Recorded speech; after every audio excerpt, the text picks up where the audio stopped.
التشكيلات العسكرية المغربية التي أثارت الرعب في عصابة العسكر الجزائرية الزريبة المجاورة المسماة الجزائر.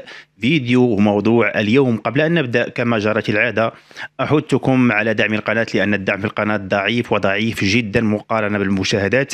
لذلك أرجو من الإخوان أن يتركوا لنا لايك ودعم القناة بتعليقات من أجل استمرارها. ونبدأ على بركة الله دون إطالة.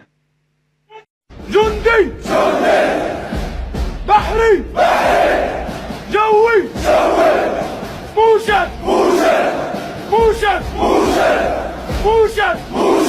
شعارنا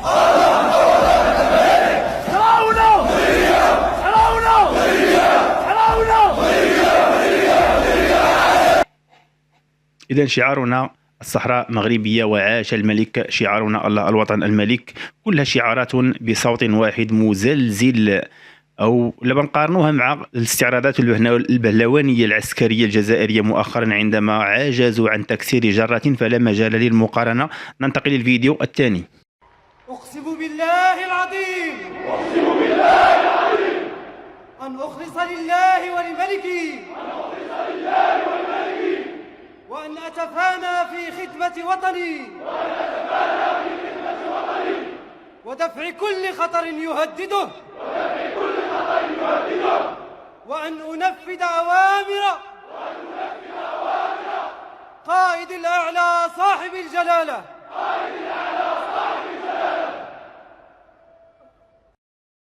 إذن هذه تشكيلات من المتخرجين لهذه السنة، وكتشوفوا العدد تبارك الله شحال. يعني كل سنة عندنا هذا العدد أو الأعداد، مما يؤكد أن الجيش المغربي من أكبر الجيوش المنطقة، خاصة في العامل البشري الذي يعتبر عامل حاسم في الحروب.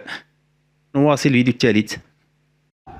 صحة سكينة طمأنينة وحدتنا ترابية صحراؤنا مغربية.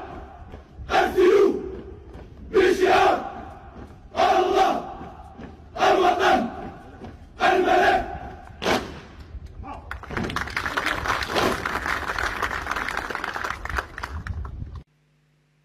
وشتو الدقة، وشتو التناسق، وشتو يعني الجماعية الحركات. يعني ما كاينش تفاوت حتى بجزء من 100 من الثانية. وبالتالي هنا كتبان الحنكة وكتبان يعني التمرس ديال الجيوش. ولا قارناه كما قلنا مع ما فعلته جارة السوء في استعراضها الأخير، جابوا واحد الأنثى جميلة الشكل وحطوا فوقها واحد 3 المقاتلين وقال لك لقد أثارت إعجاب شنقريحة وخيب سمية عمي حاشاكم، والبقية أنتم تعلمونها، لا مجال للمقارنة.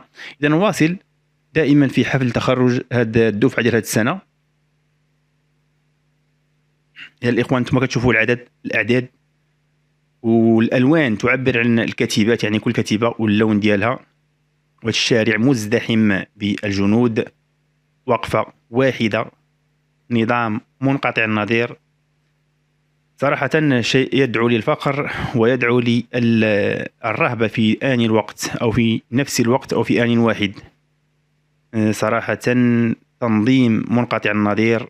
شوف داك الفراغ بين الممرات، إلا حسبنا غنلقاوه بالسنتيمتر أو بالمليمتر قد. هنا كيبان صراحة نظام قلما تجده في جيوش عالمية، فما بالك بجارة السوء أو جيش الزريبة المجاورة المسمى الجزائر.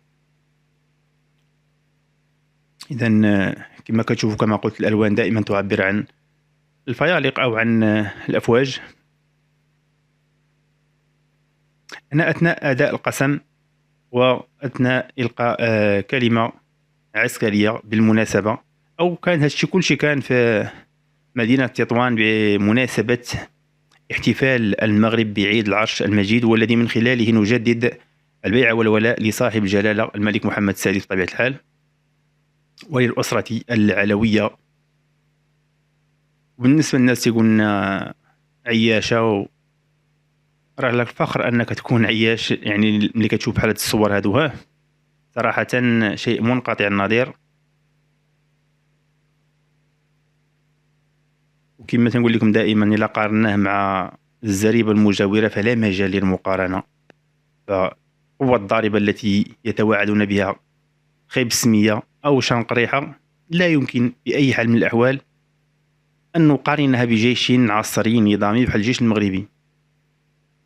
ولا يمكن للخردة الروسية التي تمتلكها الجزائر أن تغنيها أو أن ترفع من شأن قواتها، لأن في الحروب الذي يحسم المعارك ماشي الأسلحة، راه هو الجنود. أنت عندك الأسلحة وما عندكش اللي هزت الأسلحة، وعندك الجبن، واش غادي تستافد منهم؟ بطبيعة الحال ما غاديش تستافد منهم. إذا انتهت الفيديوهات أو انتهى هذا الفيديو، الإخوان ما تنساوش تدعمونا باشتراك و لايك وتفعيل زر الجرس حتى يصلك كل جديد، وإلى فيديو قادم بإذن الله.